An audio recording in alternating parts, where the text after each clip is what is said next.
Good evening and welcome to the live Q&A. Say hello if you're there or do a hashtag replay if you're watching this on replay. So I know you've seen it. Welcome everyone.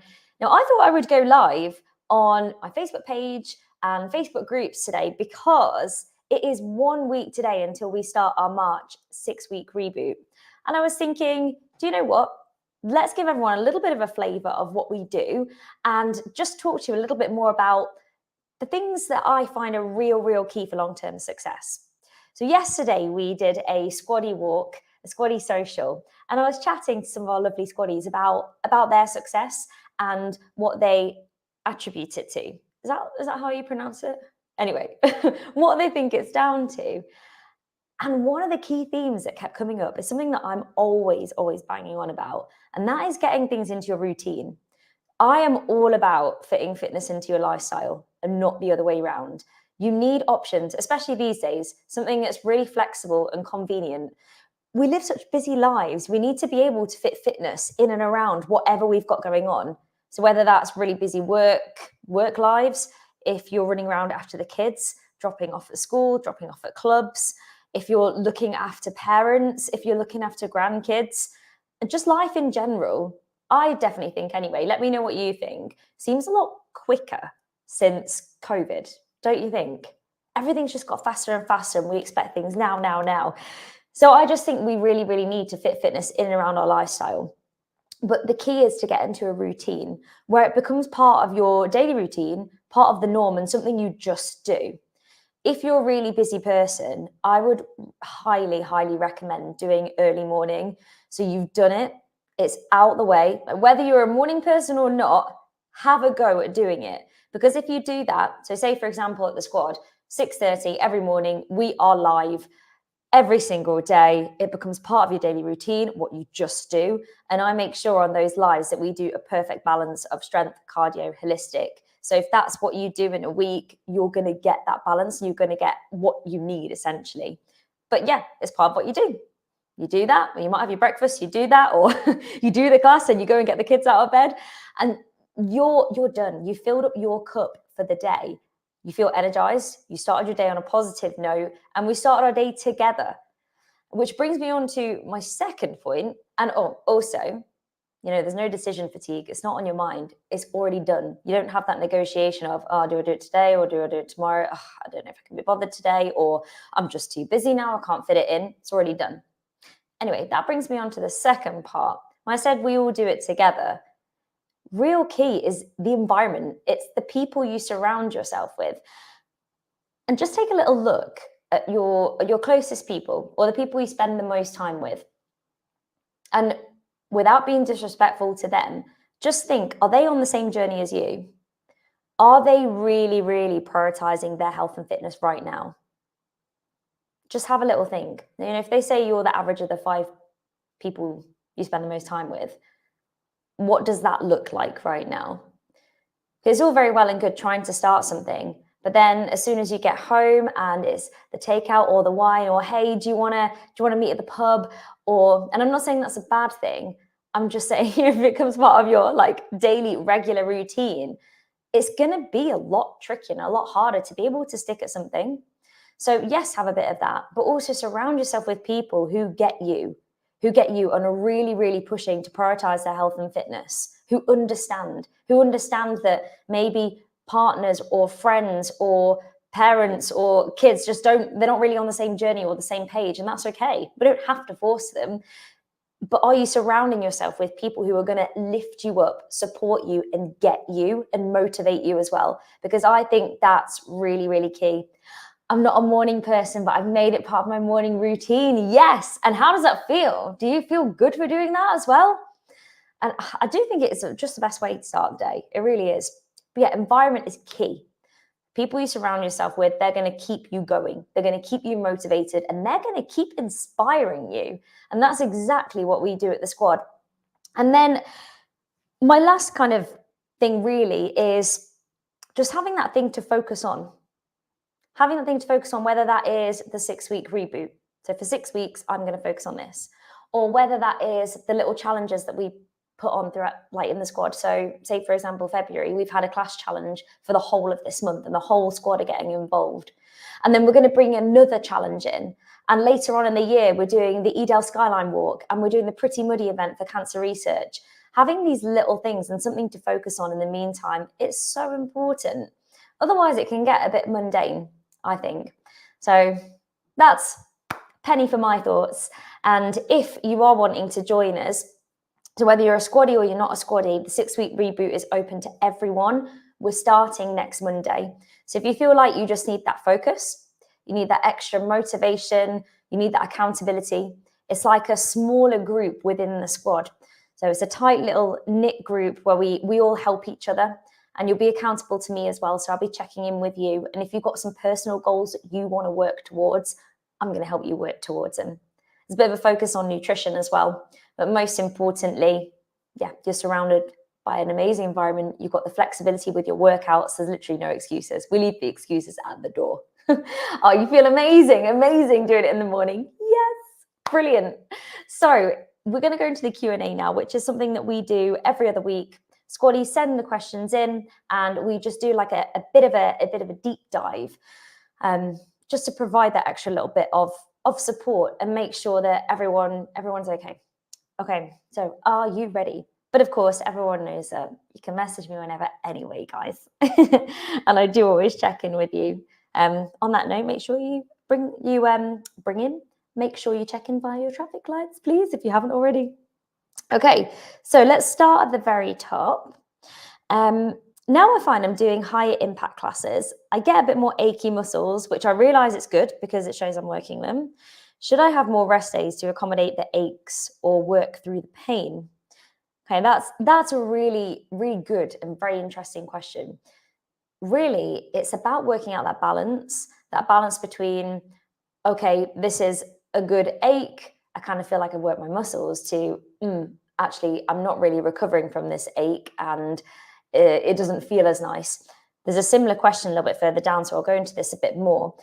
But when you work out, particularly if you do something different or you do something at a higher intensity than normal, it's really, really normal to get DOMS, which is delayed onset muscle soreness. And that is that dull, achy feeling, the next day up to about 48 hours later. Sometimes you don't always get it the next day, it's like 2 days later. That is what it is, it's DOMS. You create a stimulus on the muscle, it builds all these little micro tears into your muscles. And I know it sounds awful, but essentially it's tearing the muscle. And then your body reknits it back together stronger. And this is how we get muscle growth. It's how we get hypertrophy, muscle growth. As long as we're getting adequate rest, we're giving our bodies enough water and protein, then we are going to get stronger. So if you want that nice, lean, toned look, or you want to work your strength, this is how the body is going to do it. Now, you won't always feel DOMS. This is normally if you do something at a higher intensity or if you do something a little bit different to normal. You don't have to and shouldn't have to feel this after every single workout. So, if you don't feel this feeling all the time, it doesn't mean that you're not working your muscles, is what I'm trying to say. But my best advice here would be to just think about what you've been doing. And is this muscle ache going away after a couple of days, or is it still there? Because if it's still there, it might be a very good sign that your body just needs to rest or to rest that area. So it might be a good idea to keep mixing it up in terms of the type of workout that you're doing, the muscles that you're using, the intensity level. So keep mixing it up and make sure that you are getting adequate rest. Sleep is where we repair. That is literally where we repair and get stronger. Make sure you get enough protein to feed your muscles to help them repair and enough hydration. Just stick to those basics and you can't go too far wrong. But if you get to a point where you feel like you're not recovering and actually it's a pain, rather than being a dull ache, it's actually a pain or a sharp pain, then you know that you need to just take a step back and pull back from that. I really hope that answers the question, but it's just a case of, it depends on the person, depends on sometimes just like how you're feeling and what else is going on in the rest of your life. You might find that when you're going through real high periods of stress, or even if you've been away and you're coming back to do your workouts, you might need a bit more rest than normal. It just all depends. Okay, next question. Sorry, Lorna, but I couldn't say for the technique session. No problem. Oh, any technique things, by the way, I keep adding to the how-to area team. So if you go in there, I just break down loads of different moves. Some of them are yoga moves. Some of them are different types of push-ups. Some of them are workouts using a barbell or whether you use hand weights. So really, really useful little area. Anyway, I'd like to ask about bridges as my glutes are solid and definitely engaged, but my hamstrings aren't. Okay, so if you don't know what a bridge is, it's where you lie on your back, your knees are bent, and then you push your hips up. So you're coming up into a bit of a bridge position. I'm trying to do this standing up, by the way. So you've got your shoulders in the floor and you've got your heels or your feet pushing through the floor. When you do a glute bridge, your knees tend to be around about a 90-degree angle when your hips are up in that position. That's going to really, really work on targeting your glutes, your butt. If you walk your feet a little bit further away, so you've got a bit of a bigger angle at the knees, you're going to feel it in your hamstrings a little bit more. So have a go at that. But you don't want to compromise the hip extension. The hip extension is in pushing your hips up. We don't want to compromise that. So it's about finding that balance between feeling it more in your hamstrings and not losing the hip extension part of the move. So have a go at that and let me know if you feel it more in your hammies, in the backs of the legs. Just a little trick there. Also, if you want to work your hammies more, the booty band one, Bodycon, that's your friend. That's a good one. I'm occasionally getting Achilles heel pain when exercising, slight burning at the back of the heel. Is there anything I should be doing differently or any stretches I should be doing to help? Wondering if I should start wearing trainers. Quite possibly. So when you feel a pain in your Achilles, it's most likely Achilles tendonitis, which is an overuse injury, so overuse of that area. Again, it can happen if you've done something at a bit of a higher intensity or you've really, really upped your training load compared to normal quite quickly. It's all about those gradual increases, gradual progression. So it might well be that you just need to do a bit of low impact for a while and just a bit more rest, maybe a little bit of ice. It can also be if you've got maybe flatter feet. If you have flat feet and you're doing your exercises in barefoot as opposed to wearing trainers with a cushiony heel and an arch support, it can put a little bit more pressure on that area. And if you don't know where your Achilles tendon is, it's a tendon that connects your calf to your heel bone that's going down the back just there. But it might just be worth, trying trainers. It might just be worth resting a little bit or just switching up the exercises a little bit so you're not necessarily doing high impact or things when you're on your toes quite a lot, which is going to tighten the calves. So just be really, really mindful of that. And if it is something that is bothering you, I'd definitely go and see a medical professional. But they're just a few little things to bear in mind. Yep, let me know how you get on with that one. Hubby was wondering, is it better to swim continuously at steady pace or to sprint swim with rest in between, but swimming the same distance in total? I'm guessing this would be more like the Tabata style workouts. Yeah, so Tabata is where you push really hard for 20 seconds and you have a 10-second rest. So like interval training, it's a type of interval training. It's great. It's really fun. We love it at the squad because, if you don't like it, it's only 20 seconds. 20 seconds of just going for it and then 10 seconds of pulling back. Did I say minutes or seconds? If I said minutes, I meant seconds. 20 seconds on, 10 seconds off. Anyway, it's been a manic Monday today. You don't need to know about my Monday, but it started off just not great. And one of the things was I locked myself out of the house.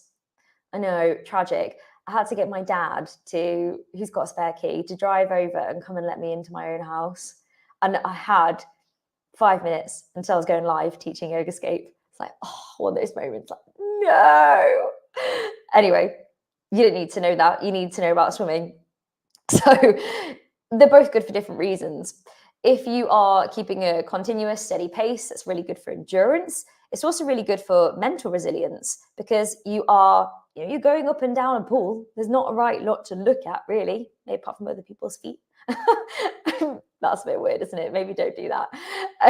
But it's building that mental resilience, that mental endurance. And yeah, it's good for your muscles, it's good for your cardio fitness. Whereas when you do the sprint intervals, it's more about working that power, working your fast twitch fibers, fast twitch muscle fibers. So you're working more anaerobically if you want to build up the anaerobic capacity. They're both good for different reasons. So it really just depends on what you want to work on and what you want to focus on. So one thing I would say is I wouldn't go into the pool, say 3 times a week, and be like pushing out really hard interval training, unless you really, really wanted to and you really enjoy that. Just because you don't want to be building up that huge level of fatigue every time. And I think it's good to do a mixture. I think it's good to go in sometimes and do that quick, fast, powerful training, almost what's HIIT training, isn't it, really? High intensity interval training. And then other times go in and do a more steady sort of pace. So I'd mix it up. But really, you want to go with the one that fires you up, that you enjoy. And think about, what are you training for as well? The last thing I'd want to say is go in and do just interval or just endurance, and then you actually start to hate your swim sessions, because that's like the least thing you want. You just don't want that. I would say if you can, just vary it up a little bit. And it depends on how many times a week you're going in the pool as well, and what you're doing outside of that. So probably need to know like a little bit more context, but they're both good for different reasons. And it depends on what you want to work on, really. And also really important with what you enjoy. And I always say that the best workout is the one you enjoy, because it's the one that you stick to and in the long term. Next question. How can I build my bum to be less flat? Oh, let's build a booty. So it goes with what we were talking about before. We were talking about hypertrophy and building muscle. Create a stimulus on that muscle. You want to be working your glutes, and you don't just want to be working the glute max. You want to work the glute medius, which is a bit of a deeper level of glute muscle, if you like. I would be doing stronger. I've got a lot of squats in stronger. So a lot of squats, lunges. I would also be doing the booty band class. I'd be doing the booty band class at least once a week. I'd be doing stronger at least once a week as well. So there's 2 there. Ideally, I'd probably do a couple, making sure you've got rest in between to allow your muscles, to allow your glutes to recover, and then feeding them protein, then giving them rest and water. That is what you want to do. So it's about the training, but then it's about the nourishment and the rest to allow your muscles to grow. But they're the ones that I would really, really focus on. 100% booty band. Oh my gosh, you will feel that. You will feel it. They're the ones that you want to focus on. Another one you could do is the controlled strength intervals. Possibly HIIT with weights. I say possibly because we tend to lift a little bit lighter in that one, because they're a little bit faster. You want to be lifting heavier, really, if you're serious about building the glutes. But that's what you want to do. And maybe even possibly, depending on how serious you are about muscle growth, be in a bit of a calorie surplus. So then you can use that extra energy to help build extra muscle. And when I say be in a bit of a calorie surplus, you don't have to go crazy with it. It might be a couple of 100 calories a day extra, which is 2 pieces of bread, roughly, or piece of bread with peanut butter on. It doesn't need to be something massively major, but being in a bit of a calorie surplus compared to normal, that's going to help you build the muscle too. Okay. And this is the question I was talking about that was similar to the one above. When is an ache not a good ache? So I'm trying to increase strength by loading more weight, and I'm concentrating on a good technique, but I'm getting sore muscles and aches in places I don't usually, like my knees and shoulders. So I'm wondering if it's DOMS or poor technique. That could be, it's difficult to tell, obviously, from just this, but it could possibly be technique. It could be if you are starting to lift heavier, you might be, and you feel a little bit fatigued maybe, you might be holding yourself in different ways. Or it might be a case that your technique isn't quite on point, and actually with a lighter weight, you don't really notice. But as soon as you increase the weight, as soon as you increase that load, that's when you really start to notice. And those aches and pains are in places where they're not normally, maybe in joints, or maybe if you're getting sharp pains, then you know that that's not right. That's not good. That's not what we want. I think the best thing here is to message me and send me a little video maybe of you doing the move and I can see you doing it, or come to live, put your camera on and I can see as well. Obviously, I'm not going to be like, you're doing it wrong in the middle of class. I'd never do that. But then you can just ask me to have a look and I can see. I think that's probably the best thing to do. But I feel like, you kind of know in yourself when it's not right. And it goes back to what I was saying before. Is that going away after a couple of days?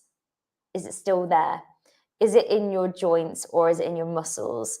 Is it a dull pain or is it a sharp pain that just it feels a bit nasty? That's where you kind of know.